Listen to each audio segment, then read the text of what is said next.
오늘 이 본문의 말씀은 사도 바울의 2차 선교 여행의 그 마지막 여정을 보여주고 있습니다. 고린도에서의 사역을 지나 그리고 에베소를 지나 그리고 예루살렘을 방문했다가 다시 안디옥으로 돌아가는 것으로서 이 2차 선교 여행이 마무리가 됩니다.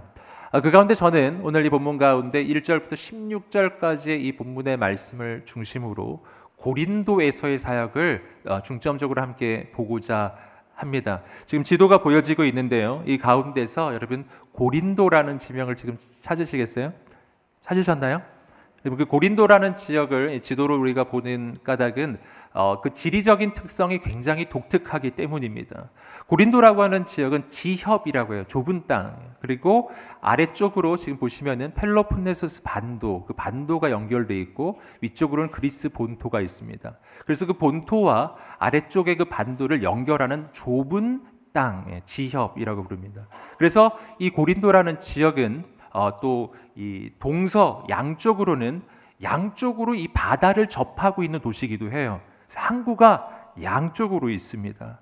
그래서 육로로도 교통의 요지이고 해로로도 굉장히 중요한 교통의 요지가 되는 것입니다. 그러니까 당연히 무역이 발달하고 상업이 발달하고 각 나라의 문화가 교류되고 그리고 풍요하기도 하고요. 물질적으로 풍요하고 그런데 동시에 영적으로는 굉장히 어두웠던 도시이기도 한 것입니다. 왜냐하면 각 나라의 우상들이 몰려들고 그리고 각 나라의 이 죄악된 문화가 그곳에 집중되었기 때문이에요. 그래서 이곳은 굉장히 세속적이고 그리고 굉장히 음란한 그런 도시이기도 했습니다. 그래서 당시에 코린티조마이라고 해서 고린도인처럼 행하다 이런 동사가 따로 있는데요. 이 동사의 뜻은 굉장히 음란하다는 뜻이었어요. 이 도시가 얼마나 음란한지, 얼마나 세속적인지를 보여주는 것이죠. 인간의 눈으로 보기에는요, 이 도시는 정말 바뀌지 않을 것 같은 도시예요.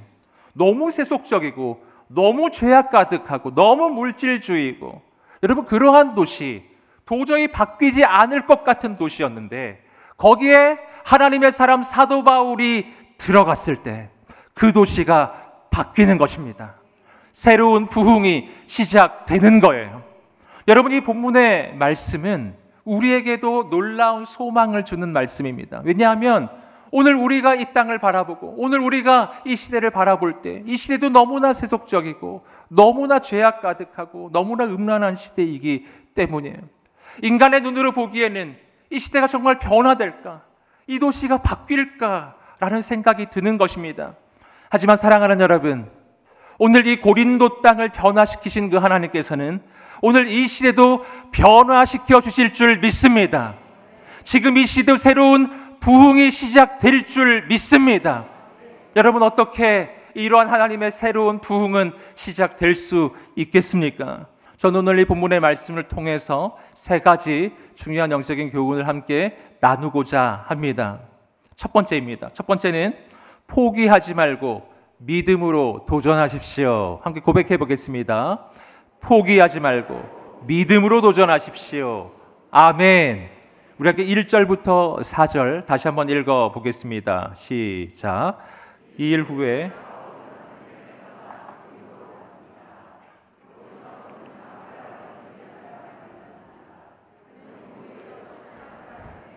유대 사람들은 모두 로마를 떠나라는 글라우디오 황제의 칙령 때문에 얼마 전 이탈리아에서 내려온 것입니다. 바울은 그들을 찾아가 그들과 함께 일하며 지냈습니다. 바울도 그들과 마찬가지로 천막 만드는 일을 했기 때문입니다. 안식일이면 그는 회당에서 토론하며 유대 사람들과 그리스 사람들을 설득하고자 했습니다. 자, 사도 바울이 아테네에서의 사역을 마치고 지금 고린도로 이동하였습니다. 그리고 이 고린도에서 굉장히 중대한 한 가지 만남을 하게 되는데 바로 아굴라와 브리스길라 부부를 만나게 된 거예요. 이들은 로마 황제의 칙령에 따라 지금 이곳에 오게 된 것이었는데 이들은 장차 이 사도 바울의 아주 중요한 동역자들이 될 사람들이었습니다. 이들과 함께 사도 바울이 했던 일이 지금 나오고 있는데 천막 만드는 일을 지금 하고 있습니다. 그가 왜 천막 만드는 일을 했을까요? 그것은 사역에 필요한 비용이 지금 부족했기 때문이죠. 사역에 필요한 재정이 부족해졌을 때 사도 바울은 스스로 일을 하면서 그 재정을 마련하기도 했어요. 그때 했던 일이 천막 만드는 일이에요. 자비량 선교사였던 것이죠. 여러분, 그런데 여기서 우리는 사도 바울의 놀라운 열정을 발견하는 거예요. 그는 지금 재정이 부족하고 사역에 필요한 비용이 부족한, 인간적으로는 어려운 상황에 부딪힌 것이었어요. 그러나 오늘 본문의 말씀에서 사도 바울에게서 우리는 낭망하는 모습을 발견할 수 없는 거예요. 절망하는 모습을 발견할 수 없는 것입니다. 그의 인생에 있어서 문제는 문제가 아닌 거예요. 그는 오직 하나님의 비전을 바라보는 사람이에요. 그 비전을 바라보며 하나님께 길을 구하고 방법을 구합니다. 그때 하나님께서는 길을 열어주시고 방법을 주시는 분이신 줄 믿습니다. 그는 어려움에 부딪혔어요. 그는 방법을 찾았어요. 천막을 만드는 일이었어요. 그냥 일을 하는 거예요. 그리고 스스로 비용을 마련하는 것이었습니다. 그의 인생에 여러분, 그를 막을 수 있는 것이 없었던 거예요. 문제 앞에 그는 포기하지 않고 믿음으로 도전하는 사람이었습니다. 다 이어지는 구절을 보시면은 이제 상황이 바뀌는 장면이 나옵니다. 우리 함께 5절 읽어보겠습니다. 시작. 실라와 디모데가 마케도니아에서 오자 바울은 말씀 전하는 데만 전념해 예수가 그리스도이심을 유대 사람들에게 증언했습니다. 아멘. 보시면은 사도 바울의 동역자 바로 실라와 디모데가 마케도니아에 갔다가 지금 돌아오는 장면을 보여주고 있습니다. 이 두 사람은 사도 바울이 지금 보내서 갔다가 돌아오는 것이었어요. 이 두 사람의 역할이 있었는데 디모데는 데살로니가 교회에 방문하여 그 교회의 소식을 바로 사도 바울에게 지금 전해주고 있었고요. 실라는 빌립보 교회를 방문해서 지금 사도 바울의 부족한 그 사역에 대한 후원금을 모금해서 오는 것이었습니다. 그래서 바울에게 실라와 디모데가 도착했을 때 부족했던 그 재정이 채워진 것이죠. 할렐루야. 여러분, 그리고 나자 어떻게 됐죠? 이제 더 이상 천막 만드는 일을 하지 않아도 되게 된 거예요. 그래서 말씀을 보시면은 사도 바울은 이제 말씀 전하는 데만 전념해서 예수가 그리스도이심을 증거했다고 나오고 있습니다. 여러분, 여기서 우리는 사도 바울에게 있어서 재정이 풍요하든지 재정이 부족하든지 그것이 그의 인생을 흔들지 못한다라는 것을 발견하는 것입니다. 여러분, 그러든 재정이 풍요하다고 해서 교만해지지 않고 재정이 부족하다고 해서 낭망하지 않아요. 그는 오직 하나님의 목적, 바로 복음을 증거하고 예수 그리스도를 증거하는 바로 이 목적만 바라보는 거예요. 하나님의 비전만 바라보는 것입니다. 그 과정에서, 그 모든 과정에서 어려움이 있어도, 힘든 일이 있어도 그 어떤 것도 그를 흔들 수가 없는 거예요. 그는 비천에 처할 수도 있고 풍부에 처할 수도 있어요. 그는 풍요할 수도 있고 혹은 부족한 상황에 처할 수도 있어요. 하지만 그 모든 것이 그를 흔들 수 없는 것이었습니다.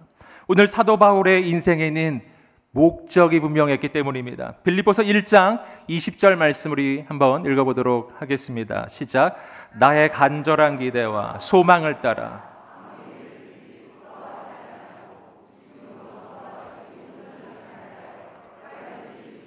내 몸에서 그리스도가 존귀하게 되게 하려 하나니. 아멘. 여러분, 사도 바울의 유일한 목적, 그것은 바로 나를 통하여 예수 그리스도가 존귀해지는 것이었어요. 살든지 죽든지 내가 어떤 일을 만나든지 다 괜찮은 것이었습니다. 이어지는 9절 우리 함께 6절 말씀 계속해서 읽어보도록 하겠습니다. 시작.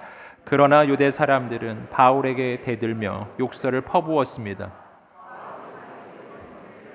단호하게 그들에게 말했습니다. 여러분들이 멸망해도 그것은 여러분들의 책임입니다. 나는 이제 책임이 없습니다. 이제 나는 이방 사람들에게 가겠습니다. 아멘. 여러분, 그런데 이어지는 9절에서 이 사도 바울이 심각한 문제 상황에 부딪히는 것을 보게 돼요. 그가 먼저는 유대 사람들에게 복음을 전하고 있었는데 그 유대 사람들이 복음을 받아들이기는커녕 심각하게 반대하는 정도가 아니라 대들고, 오늘 말씀 보시면은 욕설을 하고 사도 바울을 모욕하고 지금 비방하고 그를 너무나 어렵게 지금 만들고 있는 것이었습니다. 그런데 여기서 우리가 발견하는 놀라운 점은 거기에 대한 사도 바울의 반응이에요. 여러분, 사람들이 나에게 대들고 사람들이 나에게 모욕을 하고 욕설을 하면 어떨까요? 그럼 내 마음이 얼마나 어려워질까요? 여러분, 그때 우리가 흔히 범하는 실수는 뭐냐면 사람에게 반응하는 거예요.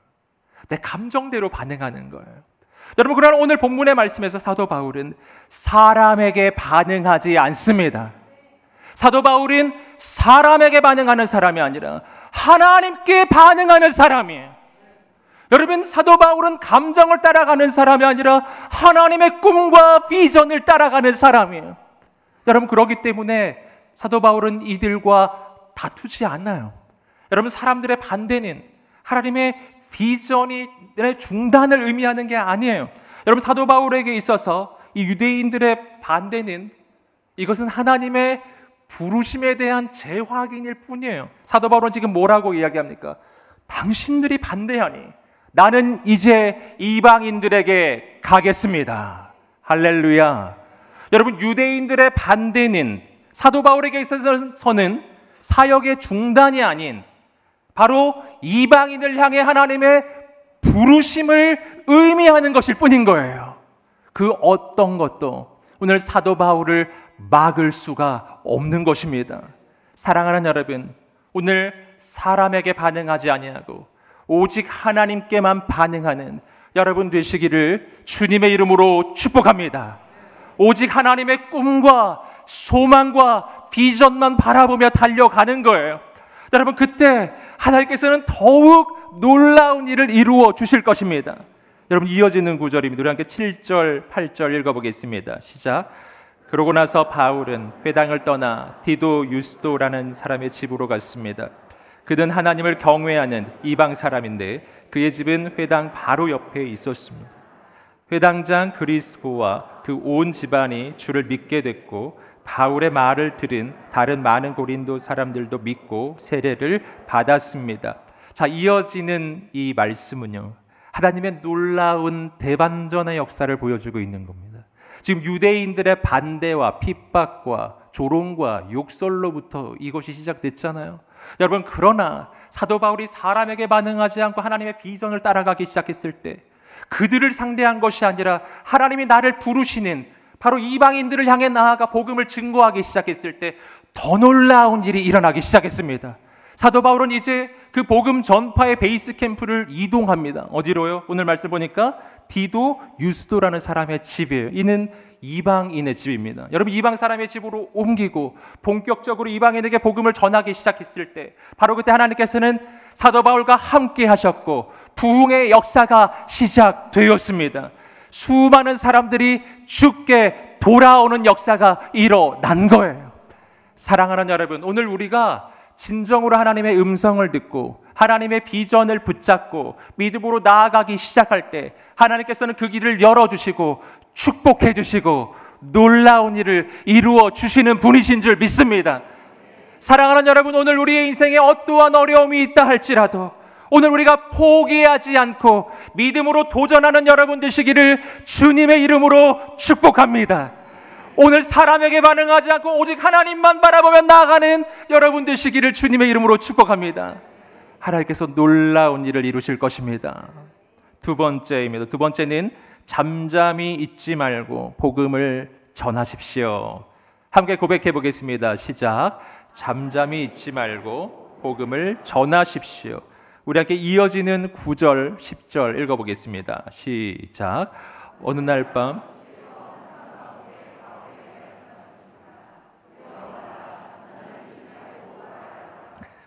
내가 너와 함께 있으니 아무도 너를 해치지 못할 것이다. 이 도시에는 내 백성이 많다. 아멘. 저 이어지는 말씀은 사도 바울이 환상 가운데 하나님의 음성을 듣는 장면을 보여주고 있습니다. 여러분, 이 장면은 사도 바울이 어떻게 그런 핍박과 조롱과 그런 환난 가운데서도 이 하나님의 사명을 담대하게 감당할 수 있었는지 그 까닭을 여기서 발견하는 거예요. 왜냐하면 사도 바울은 사람의 소리를 듣는 인생이 아니라 하나님의 말씀을 듣는 인생이었기 때문이에요. 오늘 우리가 사람의 소리를 따라가면 낭망이 찾아올 거예요. 하나님의 말씀을 듣기 시작하면 용기가 생길 것입니다. 오늘 사도 바울을 일으켜 주시는 하나님, 사도 바울에게 용기를 주시는 하나님, 여러분 하나님께서 이 사도 바울에게 어떻게 말씀해 주셨을까요? 오늘 이 말씀이 굉장히 중요한데요. 하나님께서 사도 바울에게 주신 첫 번째 말씀은 두려워 마라 였어요. 할렐루야. 여러분 가슴에 손을 얹고 자신에게 한번 선포해 보겠습니다. 두려워 마라. 아멘. 한 번 더 선포하겠습니다. 두려워 마라. 아멘. 옆 사람에게도 선포해 주세요. 두려워 마라. 아멘. 여러분 두려워 마라. 여러분 이 명령은 하나님께서 이 성경을 읽어보시면 인간에게 가장 많이 해주신 말씀 가운데 하나예요. 얼마나 인간이 두려움 속에 쉽게 사로잡히는지 하나님은 끊임없이 말씀해 주세요. 두려워 마라. 여러분 그런데 하나님께서 이 사도 바울에게 찾아가셔서 두려워 마라라고 하실 때 하나님이 말씀해 주시는 방법을 우리는 주목해 보아야 합니다. 여러분 인간들은 사람들을 격려하고 위로할 때, 두려움 가운데 있는 사람을 위로할 때 어떻게 이야기합니까? 보통 이렇게 이야기하죠. 내가 너라도 두려울 거야. 이렇게. 얼마나 힘드니? 너의 상황을 보니까 참 두려워할 만도 하다. 힘내. 이렇게 많이 이야기하지 않으시나요? 할렐루야. 여러분 그런데 하나님이 말씀하시는 방법을 보세요. 하나님은 그렇게 말씀하지 않으셨어요. 하나님은 사도 바울에게 오셔서 내가 너 보니까 참 두려워할 만도 하다. 이렇게 하지 않으셨어요. 하나님은 그냥 두려워 말라 말씀해 주셨습니다. 여러분 이 말씀을 풀이해서 설명하면 이런 뜻이에요. 사도 바울아, 사랑하는 아들아, 지금 너가 부딪힌 상황이 힘들고 어렵겠지만 사랑하는 아들아, 하나님 안에서는 너가 부딪힌 상황이 아무리 어려워도 두려워할 만한 일은 아니다. 할렐루야. 우리의 삶에 두려워할 만한 상황은 없다라는 것입니다. 왜 그럴까요? 오늘 하나님께서 직접 설명해 주셨어요. 두려워 마라. 그리고 이어지는 10절을 보시면 내가 너와 함께 있으니 아무도 너를 해치지 못할 것이다. 아멘. 내가 너와 함께 있으니. 여러분 이것이 해답이에요. 여러분 하나님께서 왜 우리가 어떤 상황에 있어도 우리가 두려워할 만한 일이 아니라고 말씀하시는가? 그 까닭은 내가 어떤 문제를 만나도 하나님은 그 문제보다 더 크신 분이시기 때문이에요. 내가 어떤 대적을 만나도 하나님은 그 대적보다 더 크신 분이시기 때문입니다. 하나님은 절대자이십니다. 여러분 이 지구상에 그 어떤 존재가 나를 대적하고 그 어떤 존재가 나를 공격한다고 할지라도 하나님은 누구신가요? 하나님은 오주주 만물의 창조주이십니다. 하나님은 맞설 자 없는 분이세요. 대적할 자가 없는 분이세요. 여러분 그 하나님이 우리의 하나님이십니다. 여러분 그러기 때문에 오늘 우리 마음에 두려움이 찾아올 때요, 여러분 그 두려움은 절대로 하나님이 주시는 마음이 아닌 거예요. 여러분 성경적으로 두려운 마음이란 어떤 것인가? 디모데후서 1장 7절 말씀을 함께 읽어보겠습니다. 시작. 하나님이 우리에게 주신 것은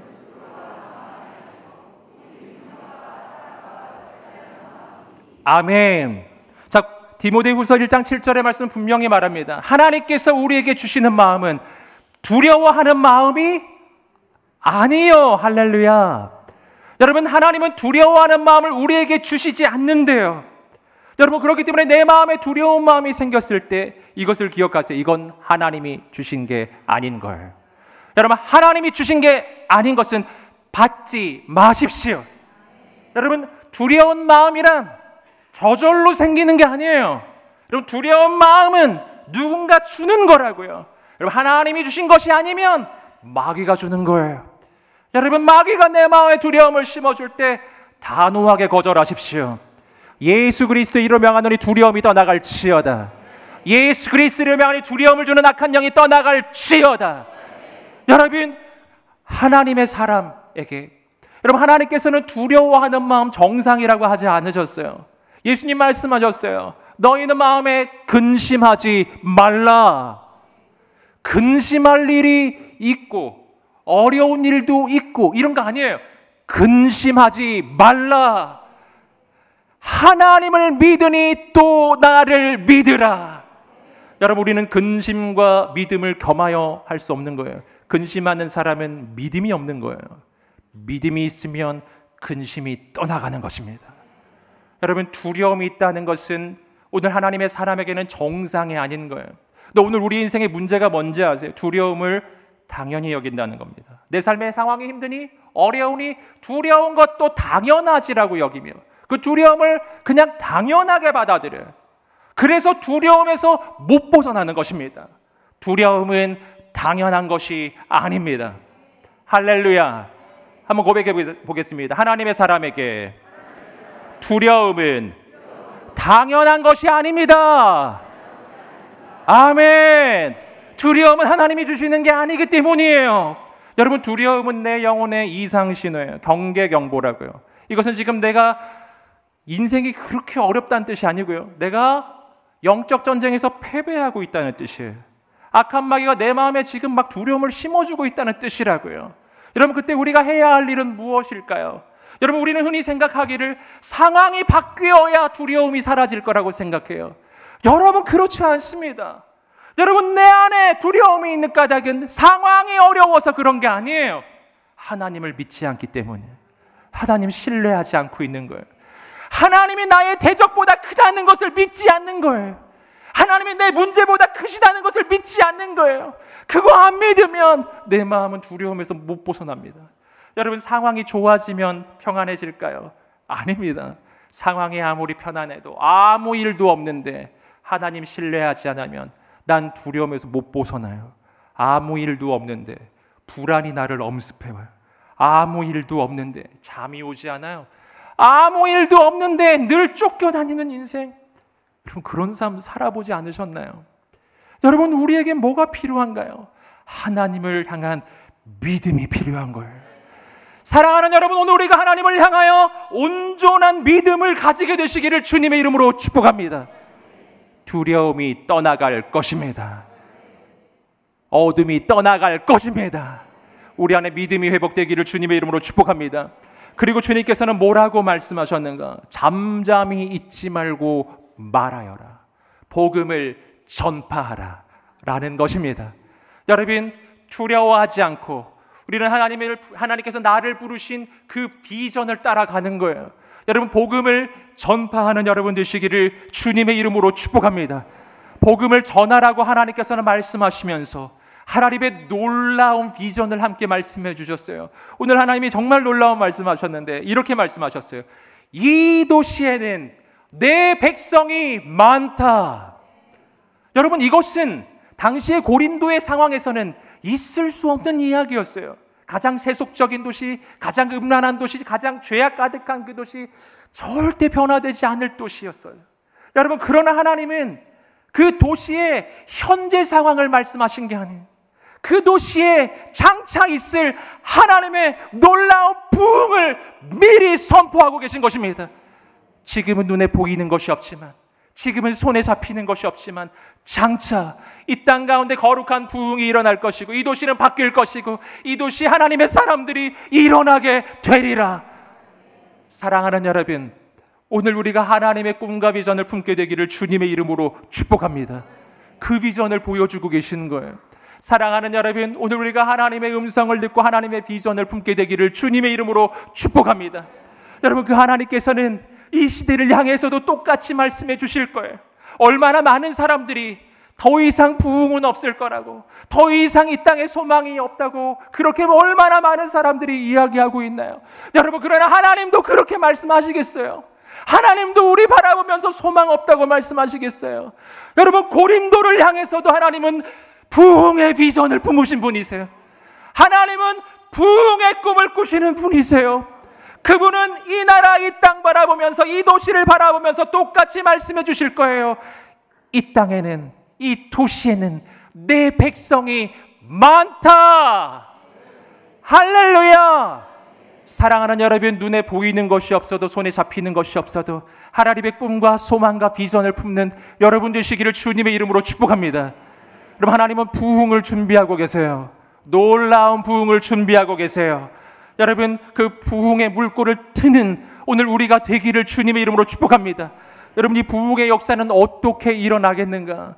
여러분, 바로 하나님이 준비하신 그 부흥의 물꼬를 트는 그 한 사람이 필요한 거예요. 그 사람은 누구인가? 바로 사도 바울 같은 사람이에요.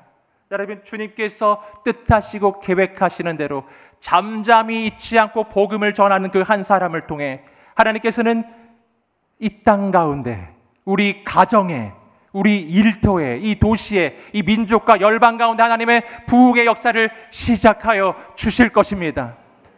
여러분, 잠잠히 잊지 않고 복음을 선포하는 오늘 우리가 되시기를 주님의 이름으로 축복합니다. 세 번째입니다. 세 번째는 하나님께서는 역전의 하나님이심을 믿으십시오. 우리 함께 고백해 보겠습니다. 시작. 하나님께서는 역전의 하나님이심을 믿으십시오. 아멘. 우리 함께 11절 말씀 읽어보겠습니다. 시작. 그래서 바울은 그곳에 1년 반 동안 머물면서 그들에게 하나님의 말씀을 가르쳤습니다. 이 문장에서 중요한 한 단어는 그래서라고는 접속사이죠. 그래서, 인과관계 접속사죠. 바로 앞에서 사도 바울은 하나님의 그 음성을 들었기 때문에, 그래서 바울은 그곳에 1년 반 동안 머물면서 말씀을 가르치고 하나님의 사명을 감당했던 것입니다. 이 거대한 세속도시 가운데, 정말 캄캄한 현실 가운데 우리는 어떻게 하나님의 사명을 감당할 수 있을까요? 내 힘으로 되는 거 아니에요. 내 능력으로 안 되는 겁니다. 내 의지로 안 되는 겁니다.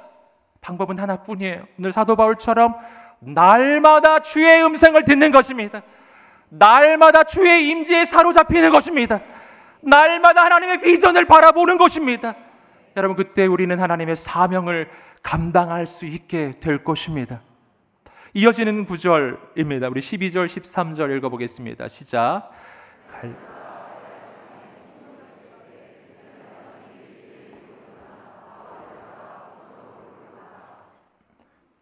이 사람이 율법에 어긋난 방법으로 하나님을 섬기라고 사람들을 설득하고 있습니다 라고 고소했습니다. 자, 그러다가 지금 큰 문제가 발생합니다. 유대 사람들이 일제히 다 함께 들고 일어나 사도 바울을 고소한 거예요. 누구에게 고소했는가? 아가야 지역, 이것은 넓은 지역을 가리키고요, 그 지역 전체의 책임자인 바로 로마 총독 갈리오에게 사도 바울을 고소한 것입니다. 그들이 고소했던 까닭은 뭐냐면 오늘 말씀처럼 이 사람 사도 바울이 율법에 어긋난 방법으로 하나님 섬기라고 사람들을 설득하고 있다라고 하는 그 명목으로 사도 바울을 고소한 거예요. 지금 사도 바울은 굉장한 정말 인생의 위기에 처한 것입니다. 그 지역에 있는 모든 유대 사람들이 일제히 들고 일어났고, 그리고 고소를 당한 그 곳은 바로 총독 앞이었어요. 이 총독은 사도 바울의 인생을, 그의 생사를 결정 지을 수 있는 그런 권력을 가진 사람이잖아요. 일생일대의 위기에 부딪힌 것이었어요. 여러분, 그런데 이어지는 구절을 보시면 하나님께서 역사하시자 이 일생일대의 위기가 놀라운 하나님의 역사로 바뀌는 것을 발견합니다. 우리 함께 이어지는 14절부터 16절 읽어보겠습니다. 시작. 바울이 막 입을 열려고 하는데 유대 사람들에게 말했습니다. 크든 작든 무슨 죄가 있어? 당신네 유대 사람들이 불평한다면 내가 들어줄 만하오. 그러나 그것이 언어와 명칭과 당신네 유대 사람들만의 율법과 관련된 것이라면 당신들 스스로 알아서 해결하시오. 나는 그런 일에 재판자가 될 수 없어. 그리고 그들을 법정에서 쫓아냈습니다. 자, 이어지는 구절을 보시면은 사도 바울이 고소 가운데 자신을 변호하기 위해서 막 입을 열려고 합니다. 그런데 이어지는 구절을 보시면은 사도 바울이 자신을 변호하기 위해서 단 한마디도 말할 필요가 없어져 버려요. 그때 총독 갈리오가 먼저 나서면서 이야기합니다. 이 일이 지금 들어보니까 유대 사람들 자신의 민족의 율법에 대한 이야기, 민족 자체의 율법과 자신의 언어와 자신의 풍습에 대한 이야기인 문제인데, 이런 문제라면 로마 총독인 나는 이것에 대해서 나는 재판할 이유가 없어. 나는 이것에 대해서 재판하지 않겠어. 이렇게 한 거예요. 그럼 고소를 했는데 고소가 성립되지 않은 것입니다. 고소를 했는데, 그러면 너무나 심각한 위기 상황이었는데 그 위기 상황이 아무것도 아닌 것으로 되어버린 거예요. 그리고 이 총독은 그 자리에서 그들을 그냥 쫓아내버려요. 할렐루야. 여러분, 하나님께서 역사하시면 가장 깊은 위기가 아무것도 아닌 일처럼 되어버릴 것입니다. 여러분, 이 총독 갈리오가 이렇게 사도 바울을 돕는 자가 될 줄 누가 알았겠어요? 여러분, 하나님이 역사하시면 나의 대적이 바뀌어 나를 돕는 자가 될 것입니다. 여러분, 하나님은 반전의 하나님이세요. 하나님은 역전의 하나님이십니다. 하나님이 행하시면 가장 깊은 위기가 가장 놀라운 기회로 바뀔 것입니다. 할렐루야. 여러분, 성경을 보시면 하나님의 이러한 반전의 역사, 기적적인 역전의 역사가 얼마나 많이 나오는지 몰라요. 여러분, 다니엘을 보십시오. 다니엘은 우상숭배를 거부하고 정말 하나님 앞에 기도하다가 마침내는 사자굴까지 들어가는 역사가 일어나요. 하지만 하나님은 거기서 그를 지켜주셨고 거기서 살아서 돌아왔어요. 할렐루야. 사랑하는 여러분, 다윗과 골리앗의 싸움 가운데 누구도 다윗이 이길 거라고는 생각하지 못했어요. 가장 깊은 위기, 민족의 위기, 다윗의 위기가 하나님이 역사하시자 물맷돌 하나에 골리앗은 쓰러지고 가장 놀라운 승리의 현장으로 바뀌었습니다. 사랑하는 여러분, 하나님은 역전의 하나님이십니다. 여러분, 이분이 우리가 섬기는 하나님이신 줄 믿습니다. 여러분, 지금도 하나님께서는 바로 그 역전의 역사, 반전의 역사를 예비하고 계신 줄 믿습니다. 여러분, 그런데 한 가지 중요한 사실이 있어요. 이러한 하나님의 역전의 역사, 이러한 하나님의 반전의 역사가 일어나기 위해서는 바로 믿음으로 도전하는, 포기하지 않고 끝까지 하나님의 사명을 감당하기로 결단하는 한 사람이 필요한 것입니다. 오늘 사도 바울 같은 한 사람이요, 다니엘 같은 한 사람이요, 다윗 같은 그 한 사람이요, 바로 그 한 사람이 있을 때 하나님께서는 그 한 사람을 통해서 지금 이 시대에도 새로운 역전의 역사, 반전의 역사를 이루어 주실 것입니다. 사랑하는 여러분, 저는 오늘 여기 계신 모든 분들 한 분 한 분이 바로 이 시대 하나님의 역전의 역사를 만드는 하나님의 사람들이 되시기를 주님의 이름으로 축복합니다. 여러분, 한 사람 한 사람이 이 시대를 변화시키는 한 사람들이 되시기를 주님의 이름으로 축복합니다. 여러분, 하나님께서는 이 시대에도 새로운 부흥을 예비하고 계십니다. 우리가 그 역사에 쓰임받기를 소망합니다. 오늘 우리 인천 온누리교회가 바로 그 역사에 쓰임받기를 소망합니다. 오늘 우리가 그렇게 하나님께 붙들리는 교회, 붙들리는 인생이 되시기를 주님의 이름으로 축복합니다.